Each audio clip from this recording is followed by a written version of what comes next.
बेटा झूला झूल लेकिन बाप को मत भूल। लोग नाम सुन के पहचान जाते हैं।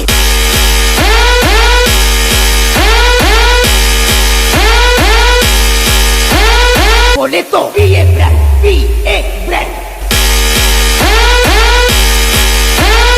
તમ તમારે જેટલા તમારા હગા વાલા હોય એને લેતા આવજો,